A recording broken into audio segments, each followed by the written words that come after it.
Et coucou YouTube. Coucou YouTube, aujourd'hui on se retrouve pour la lecture du coup La Petite Sorcière et le Feu Inextinguible, car rappelez-vous, euh, lors de l'Archon Quest 5, lorsqu'on rencontre Alice, elle nous explique ce tome-ci, où vraiment chaque tome a été écrit par une sorcière, et malheureusement la septième, étant donné qu'elle est morte avant Anya, mère de Durin, Euh, c'est elle qui a écrit le tome 1 et 7. Du coup, le tome 2, 3, 4, 5, 6, ça peut être Octavia, Reine d'auteur, Barbalas, Nicole peut-être, on sait pas. Donc à voir. J'espère que vous êtes prêts et prêtes. On va commencer dans 3, 2, 1. Let's go. La petite sorcière et le feu inextinguible. C'est l'histoire d'une petite sorcière qui voyageait à la recherche d'un feu inextinguible. Elle commence ainsi. À l'extrême occident du continent magique, une petite sorcière devait passer la dernière épreuve d'obtention de son certificat de magie. Comme le voulait la tradition, il lui suffisait de réussir cette épreuve pour devenir une véritable sorcière. Le sujet de cette épreuve était décidé par un tirage au sort dont le résultat était complètement aléatoire, un format qui entraînait bien souvent des accidents. Le continent magique persistait à respecter les traditions désuètes. Alors, cette manière de faire se transmit depuis des temps immémoriaux jusqu'à aujourd'hui. Il existe une théorie provenant du monde extérieur appelée la loi de Murphy. Je l'ai bien écrit? Bref. D'après cette loi, toutes les mauvaises choses dont vous craignez l'arrivée se produiront probablement. Et c'est exactement ce qui s'est passé à la petite sorcière. Certains sujets des épreuves des petites sorcières étaient très simples. Par exemple, synthétiser la réponse ultime à l'univers matériel, c'est-à-dire la pierre philosophale. Ramener les fanons de la puissante baleine cosmique, trouver un moyen de voyager dans le temps, ou encore aller dans un univers parallèle pour retrouver un grimoire magique perdu à cause d'une guerre magique d'antan, etc. Mais l'héroïne de cette histoire, la petite sorcière, s'est vue donner une épreuve extrêmement difficile. Trouver et ramener le feu inextinguible. Peut-être que son professeur avait une opinion sur le sujet? Son professeur profitait d'un goûter convivial durant l'après-midi avec ses amis. Elle réconforta la petite sorcière en lui disant ceci. Tu es destinée à devenir la sorcière la plus puissante. C'est pour ça que tes tâches seront un peu plus difficiles que celles des autres. Les réponses aux mystères non résolus sont bien plus intéressantes. Vraiment? Bien sûr! Quand tu reviendras, je t'accueillerai avec un thé encore plus exquis que celui-ci. L'ami du professeur lui murmura à l'oreille. Hé, tu vas un peu trop loin quand même, non? Tu as inventé toute cette histoire parce que tu n'avais pas envie de faire le sujet de cet examen. Si le feu éternel existait vraiment, ça ferait belle lurette qu'on aurait fabriqué une machine à mouvement perpétuel. Pourquoi ne pas plutôt lui demander de démontrer la théorie de la grande unification basée sur la théorie de l'unification électro-faible ou quelque chose du genre? Ce n'est pas grave, la vie est pleine de mensonges, lui répondit le professeur. De plus, ce n'en est pas vraiment un, car je sais que le feu inextinguible existe. Cette étoile incandescente. Oh? Quand est-ce que je l'ai vu déjà? J'ai l'impression d'avoir oublié. Le professeur tourna la tête et dit Bon, comme le sujet de cette épreuve est vraiment difficile, je vais te donner 3 fois plus de temps que les autres pour la terminer. Bon courage à toi. Ah, rigolo. Du coup, ouais, ça. Alors, je ne sais pas réellement si Alice a écrit ça de son propre passé, mais si c'est le cas, c'est-à-dire qu'il existait bel et bien une école de sorcières, de sorciers, de magie en quelque sorte. Et du coup, oui. Mais attends, mais c'est où déjà la pierre philosophale? Ça me dit un truc, c'est pas une référence à une série ou un truc comme ça? La pierre philosophale. Ou c'est peut-être Natlan? Ramener les fanons de la puissante baleine cosmique. Tu vois, la baleine cosmique, ça me rappelle Ah, ah, j'ai plus son nom dans la tête. Le boss dans Fontaine. Euh, Trouver un moyen de voyager dans le temps. Donc ça rappelle un peu Lumine. Ou encore aller dans un univers parallèle pour retrouver un grimoire magique, perdu à cause d'une guerre magique d'antan. Et ça rappelle aussi Lubin. Avec, avec Kenria. Du coup, ouais, le fait inextinguible, c'est notre LAN, non? Avec, avec le feu phlogistique, là, du sanctifeu. Ok. Du coup, intéressant. Déjà juste pour un tome 1. Ensuite, tome 2. Une nuit au fond des bois. La petite sorcière chevauchait son balai sous une lune versant. Dans l'astrologie, la couleur versant symbolise d'énormes changements, même s'il n'est pas possible de dire s'ils sont bons ou mauvais. J'ai l'impression que c'est Barbelos, ça. Selon la légende, le versant fait référence aux Néphilims, la race dominante sur cette planète, qui sont les enfants des dieux et des hommes. Leur sang est donc un mélange de sang humain rouge et du sang doré des dieux. Cependant, le clair de lune vert est en réalité le résultat de l'interaction entre la composition de la lune, de la distance entre la planète et de l'astre, ainsi que d'autres éléments. Revenons-en à notre petite sorcière, qui chevauchait alors son balai sous une lune vert sang. Elle rencontra sur son chemin une jeune femme qui disait être une voyante. Cette dernière voulait apparemment devenir l'esprit protecteur d'une jeune sorcière comme elle.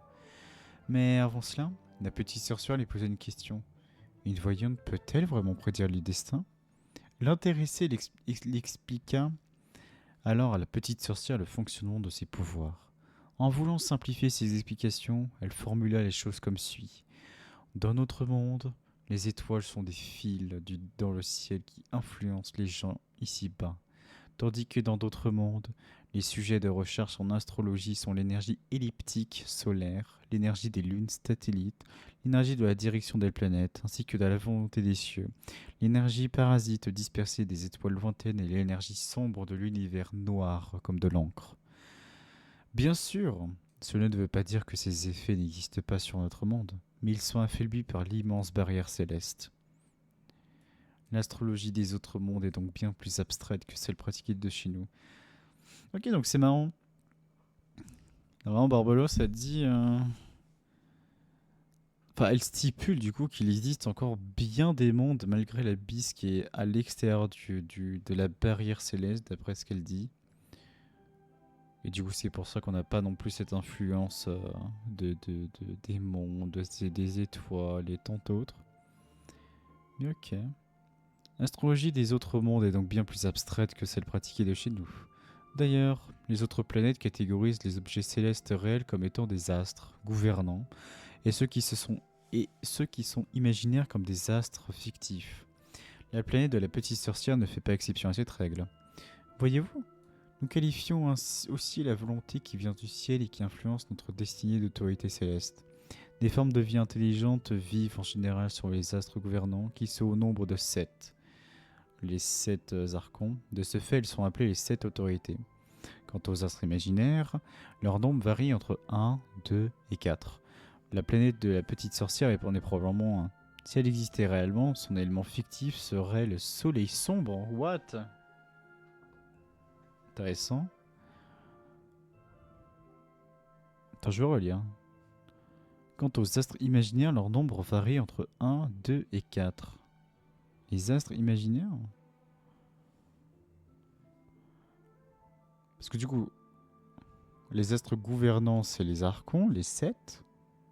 Et c'est marrant, les astres imaginaires, leur nombre varie entre 1, 2 et 4. Pourquoi? La planète de la petite sorcière en est probablement 1. Ah. Les astrologues et les divinateurs calculent essentiellement sur le poids des barrières célestes de l'univers et des deux types d'astres pour réduire leur tendance de développement d'un monde à un autre et de leurs habitants. Cependant, le poids de la barrière céleste de notre planète étant trop élevé, nous pouvons obtenir des résultats très précis en l'étudiant. Le monde dans lequel vivent la petite sorcière et la voyante nécessiterait la résolution d'une plus grande équation. Après avoir écouté toutes ces explications, la petite sorcière fut profondément impressionnée par les connaissances et les compétences de la voyante. Elle pouvait désormais discuter de leurs affaires d'esprit protecteur. Devenir l'esprit protecteur d'une sorcière permet à l'esprit de partager ses pouvoirs magiques. En possédant de tels pouvoirs, cela élargit son champ de vision et sur les destins des autres. Cependant, des effets secondaires inattendus peuvent se produire, mais difficile de savoir lesquels. Cela rejoint la signification de la lune versant. Un grand changement dont on ignore s'il est positif ou négatif. Et voilà, nous en revenons au sujet d'origine. Ok. Donc en étant un esprit protecteur d'une sorcière, les deux peuvent se partager les pouvoirs magiques. Donc c'est-à-dire que potentiellement Alice peut pouvoir entre guillemets voir entre guillemets le destin à travers les étoiles. Et à l'inverse, Barbaros, elle peut construire un monde magique. Et c'est peut-être pour ça d'ailleurs que l'échiquier où elle a créé un boss, c'était le pouvoir d'Alice. Ok. Dommage que je ne sois pas encore une grande sorcière. Je ne peux pas faire de toi mon esprit protecteur pour l'instant, lui répondit la petite sorcière. Je connais un autre moyen de conclure un pacte avec une sorcière. On dirait que nous n'avons pas d'autre solution que d'y avoir recours. Lui dit alors la jeune femme. La nuit était éclairée par une lune versant. La nuit du sabbat tombait également à ce moment. Soit dit en passant, la nuit du sabbat est un rituel ancien et interdit. La légende raconte que les pouvoirs des sorcières atteignent leur apogée pendant cette nuit. Elles accomplissent des rituels en secret, offrent des sacrifices et brûlent des feux de joie toute la nuit. Cette coutume a été oubliée dans la partie la plus occidentale du continent magique, mais elle a été relancée pour une raison ou une autre dans les bois profonds. En théorie, seules les grandes sorcières ou les personnes d'un rang équivalent ou supérieur sont autorisées à participer et à convier des invités. Mais en réalité, la participation à la nuit du sabbat était directement liée aux émotions et au statut matrimonial des sorcières. Pour une raison que nous ignorons, la voyante connaissait le milieu des sorcières, tandis que la petite sorcière ne connaissait rien à l'art de la divination. En tout cas, elles décidèrent de se rendre la nuit du sabbat par pure curiosité, pour que la petite sorcière puisse apaiser l'anxiété qu'elle ressentait dans sa quête du feu inextinguible. Sous le clair de lune versant, les grandes sorcières dansaient autour du feu de camp. La petite sorcière et la jeune voyante se cachèrent dans l'ombre des arbres, encore plus épaisses que les nuages, à une distance où le feu de camp ne pouvait pas les éclairer. Il faut attendre le lendemain de la nuit de l'ancien rituel interdit du sabbat, lorsque l'aube se lèvera pour que toutes les sorcières partent. Parmi les cendres grises se trouve un feu inextinguible. Si un mortel emportait cette flamme pour en faire une offrande, cela équivaudrait à conclure un pacte avec une sorcière, lui affirma la jeune fille. Cette méthode fonctionne tout le temps elle lui demanda la petite sorcière. Certaines sorcières refusent le pacte, mais la plupart d'entre elles aiment les médiums. Et moi, je n'ai pas peur de devenir un monstre effrayant, lui assura la divinatrice d'un ton qui témoignait d'une envie ardente. Ça voudrait dire que c'est un feu éternel, non répondit la petite sorcière avant de lui demander.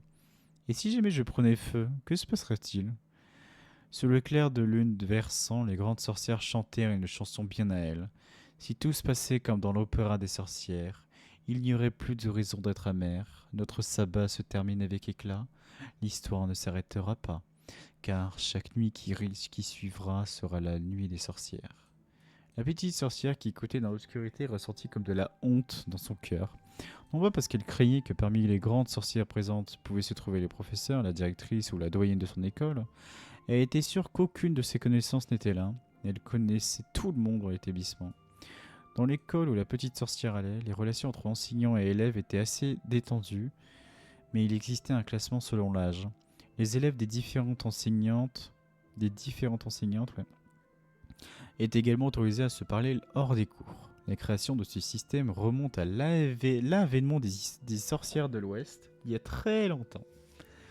Elles n'hésitaient pas à échanger des sorts et des rituels secrets entre elles, ce qui contribuait à leur montée en puissance à l'époque. Bien entendu, l'organisation à laquelle appartenait la petite sorcière descendait directement des sorcières de l'Ouest. Je ne le dis pas maintenant parce que j'ai oublié de le faire plus tôt. Bref. Attends quoi ? L'organisation à laquelle appartenait la petite sorcière descendait directement des sorcières de l'Ouest. Et les sorcières de l'Ouest échangeaient des sorts et des rituels secrets pour monter en puissance. Ok. Bref, elle dit à la voyante, c'est une opportunité en or qui se présente à toi, alors fonce. Attends l'eau pour éteindre le feu, si tu te transformes malheureusement en monstre, j'abrégerai tes souffrances. En signe d'amitié, la jeune fille offrit à la petite sorcière sa boule de cristal. C'est une boule de cristal qui se réjouit pour tous les destins connus et son cœur se brise pour toutes les tragédies qui sont encore inconnues. Si jamais tu te sens perdu, laisse la boule de cristal te montrer ce qu'il faut faire. À vrai dire, cette boule de cristal est une histoire. Le tome 3. Lors de son périple, la petite sorcière rencontra des personnes qui s'apprêtaient à tuer des rois démons. Elle décida de se joindre à eux dans leur mission. Ces personnes lui dirent que plus elle tuait des rois démons, plus sa puissance augmenterait. Cela était vrai. Par la suite, ils tombèrent sur un roi démon artificiel. Après cet incident, la petite sorcière continuait à chasser des rois démons et écrivait dans son journal de combat contre les rois démons à chaque fois qu'elle en tuait un. Ils rencontrèrent un roi démon artificiel dans une maison délabrée. Au début, personne ne le remarqua, car tous pensaient qu'il s'agissait de moisissures. Après avoir inhalé des spores, les compagnons de la petite sorcière se transformèrent respectivement en un robot d'apparence grossière. La petite sorcière le trouvait laid et avait l'impression que ses compétences en alchimie laissaient à désirer. En une jolie jeune fille, qui était au départ un homme, mais la sorcière pensa en premier qu'il s'agissait d'une inversion de l'hermaphrodisme séquentiel biologique et un pirate. La petite sorcière ne savait pas ce qu'il faisait là. Après un certain temps, les membres de l'équipe développèrent tous certains troubles de l'identité. Ils étaient tous les trois de la même espèce et n'auraient pas dû prendre une apparence aussi différente les uns des autres, alors que leurs symptômes étaient très similaires.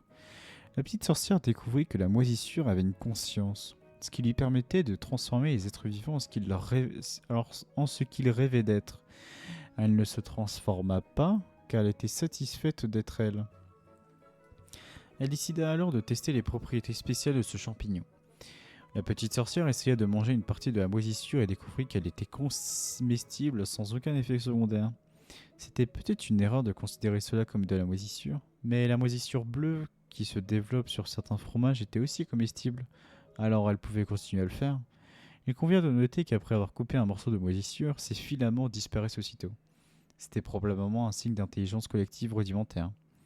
Pour communiquer plus facilement, la petite sorcière voulut se transformer en moisissure, ce qu'elle parvint à faire par la suite. Putain, mais vraiment, c'est vraiment une folle Alice. Il s'avérait que le groupe de moisissures envoyait seulement d'étranges signaux biologiques à déchiffrer. En y repensant, l'intelligence collective de cette entité était peut-être encore plus faible que ce que nous imaginions. Finalement, la moisissure s'autodétruisit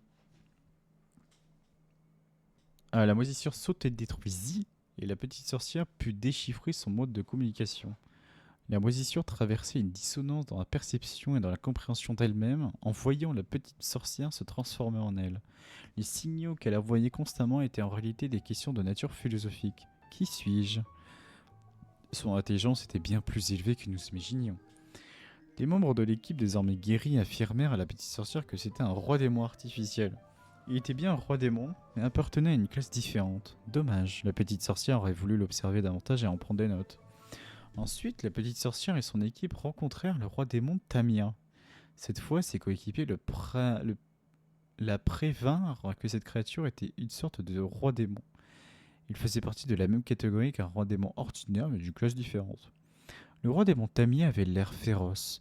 La petite sorcière en déduisit que son agressivité venait d'une gestation ou de l'élevage de sa progéniture. En infiltrant le repère du roi démon Tamia, elle découvrit qu'il s'agissait d'un mâle. Un de ses coéquipiers fut également dévoré. Le roi démon Tamia avait juste un mauvais caractère. La petite sorcière décida de rapporter les résultats de son enquête à son retour, pour éviter que pareille tragédie ne se reproduise. Elle tenta ensuite de nourrir le roi démon Tamia avec des graines de courge afin de l'attirer, et perdit un autre de ses coéquipiers. Le roi démon Tamia n'avait pas l'air d'être végétarien. Le dernier de ses coéquipiers s'enfuit après avoir déduit qu'il serait le prochain à perdre la vie.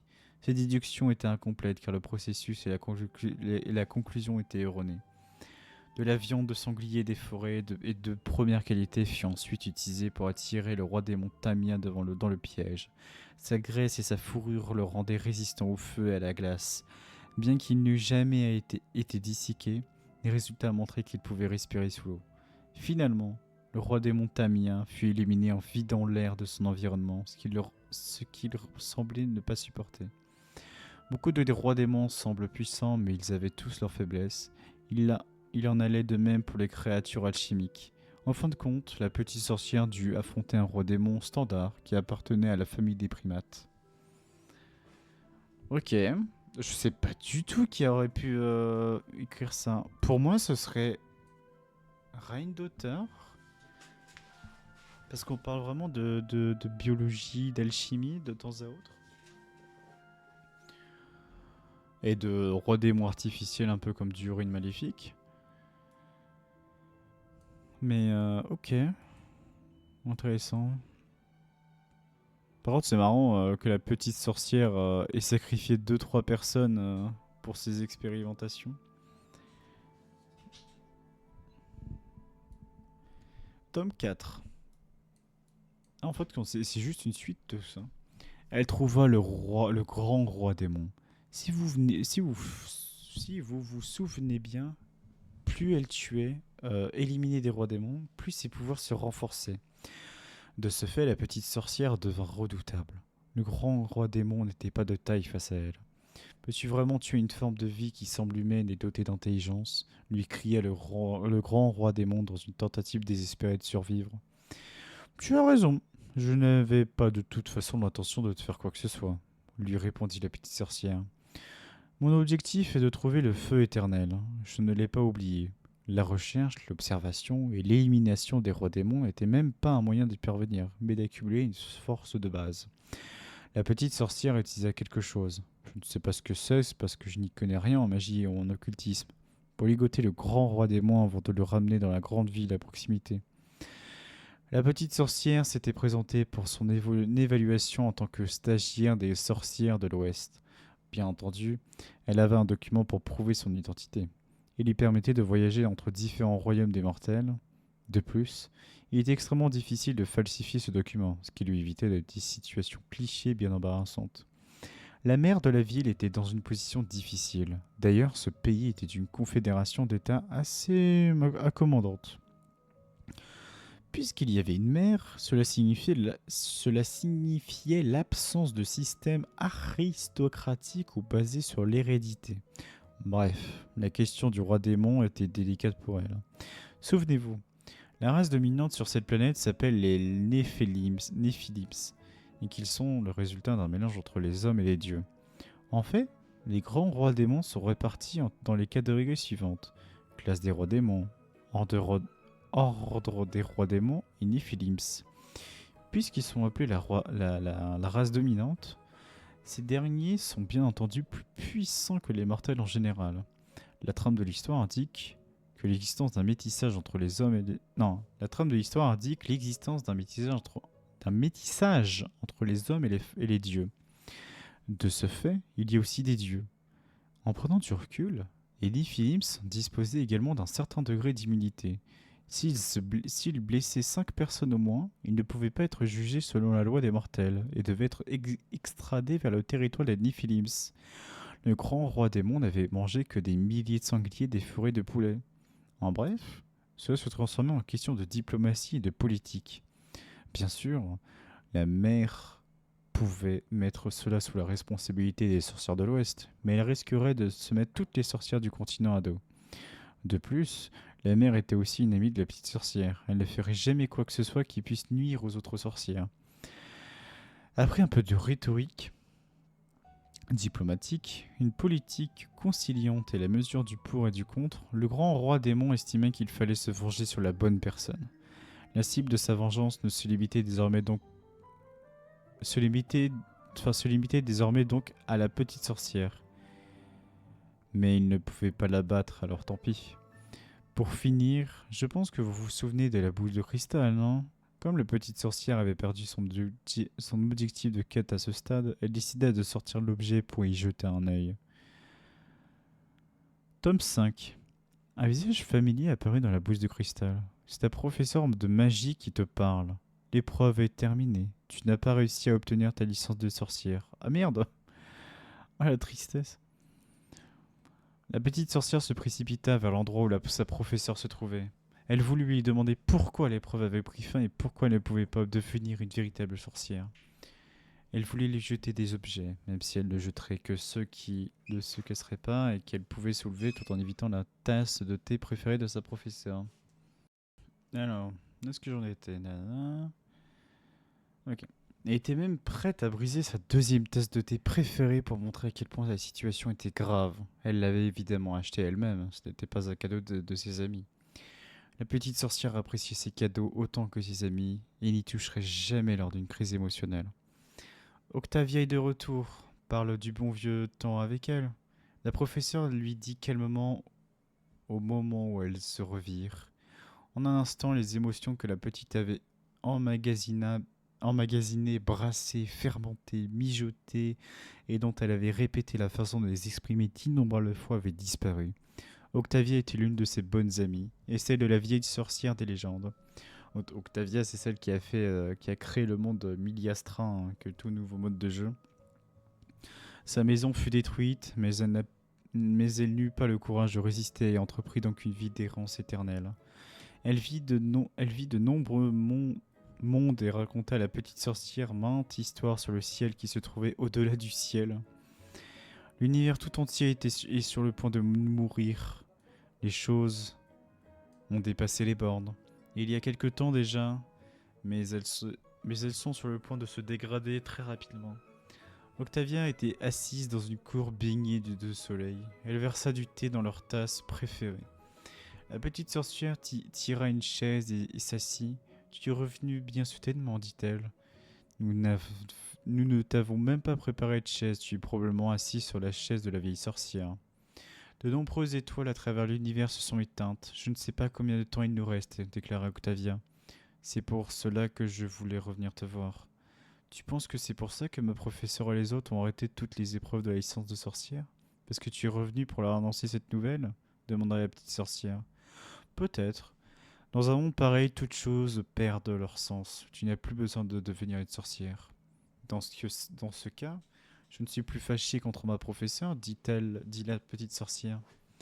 Mais c'est contre moi que tu le seras. Tu ne pourras plus en être une par ma faute, dit Octavia.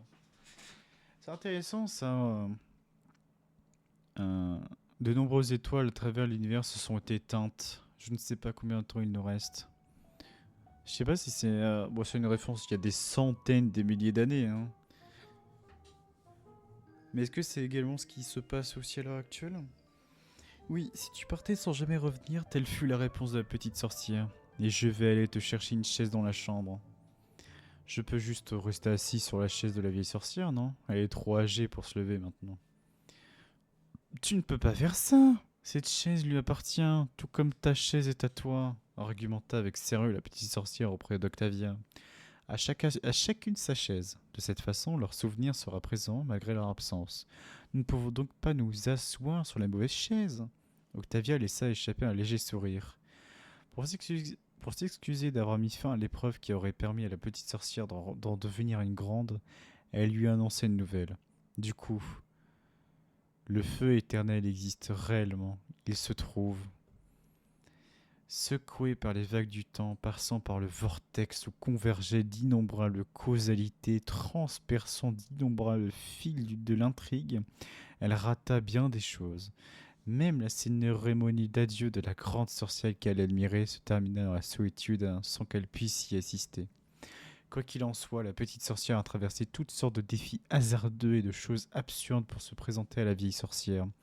En vérité, elle ne pensait pas qu'il y avait grand-chose à dire sur ce qu'elle avait vaincu, sur ce qu'elle avait vécu, et pourquoi tant d'encre avait dû couler sur les événements qui avaient eu lieu plus tôt. En fin de compte, les choses les plus importantes étaient le goûteron de la sorcière et le but qu'elle poursuivait. En vérité, elle l'avait déjà vu avant le début de son voyage. Dans un ciel aussi sombre qu'un sac de charbon, ou peut-être une caverne, car il n'y a pas de différence entre les deux, était suspendue une étoile de faible rayonnement, résistant aux ténèbres du monde qui s'imposaient de toutes parts. Alors que l'univers s'assombrissait progressivement et que toutes les étoiles, dont celles connues sous le nom de Soleil, s'éteignaient une par une, tout le monde s'était mis d'accord pour l'appeler l'étoile du Scorpio. La petite sorcière se souvenait d'avoir entendu parler de cela pendant le goûteron de la sorcière, mais ne se souvenait que de ce nom et de rien d'autre. Bref, la petite sorcière apparut devant la vieille sorcière, qui était en réalité l'étoile du scorpion, celle qui brûlait encore, même à la toute fin. Cependant, sa flamme était maintenant très faible, une étincelle à peine. La petite sorcière lui tint la main, devint sèche et cassante comme une branche décrépie. Elle se souvint que la vieille sorcière eut un jour son âge, et que ses mains pâles et douces tenaient élégamment des tasses de thé à une époque lointaine. Ces mêmes mains servirent à faire beaucoup de magie et allumèrent des flammes dans de nombreux mondes. La petite sorcière dit: On dirait que personne ne veut que la flamme s'éteigne, et je le comprends. Mais nous n'y pouvons rien. La dernière fois que nous nous sommes dit adieu lors d'une réunion du Exenzirkel, où vous étiez présente, les sorcières avaient dit que celles d'entre nous qui vivaient longtemps perdraient beaucoup de choses au fil des années. Ainsi la vie, la mort, l'amour et la haine n'auraient plus beaucoup de sens, mais ce n'est pas vrai. Ce n'étaient que des mots pour réconforter leurs compagnons qui partaient en avant elles. Elles chérissent donc d'autant plus chaque flamme et chaque lumière infime qui brille dans ce monde sombre et dépourvu d'espoir, ainsi que les ombres qu'elles projettent. Vous avez souvent affirmé que vous n'étiez pas notre égale, mais j'ai toujours pensé que vous étiez la sorcière la plus adorable et la plus puissante d'entre nous. Vous avez souvent dit que vous laissez peu de choses derrière vous, mais les histoires que vous nous avez contées contiennent d'innombrables mondes. Même si un siècle ou un millénaire s'écoulait, même si l'apocalypse dont s'inquiétait une certaine sorcière astrologue se produisait, même si toutes les sorcières ayant vécu très longtemps se mettaient à mourir, la petite lumière qui émane de ces petits mondes ne s'atténuerait pas. Vous étiez la plus grande des sorcières, bien plus grande que nous toutes. Adieu. La vieille sorcière ne répondit pas, car tout ce qui restait ici n'était qu'une coquille vide, pas différente des nombreuses autres que la petite sorcière avait rencontrées au cours de ses aventures. En fait, elle était faite du même matériau de base, avec pour seule différence la minuscule lumière d'une flamme présente dans l'une d'entre elles. Et ainsi, la petite sorcière prit la flamme qui avait consumé la vieille sorcière et entreprit son voyage de retour. Arrêtons l'histoire ici. Les aventures de la petite sorcière allaient cependant continuer, car elle avait décidé de porter le feu de la vieille sorcière à travers l'univers pour éclairer chaque recoin du monde. Eh bien...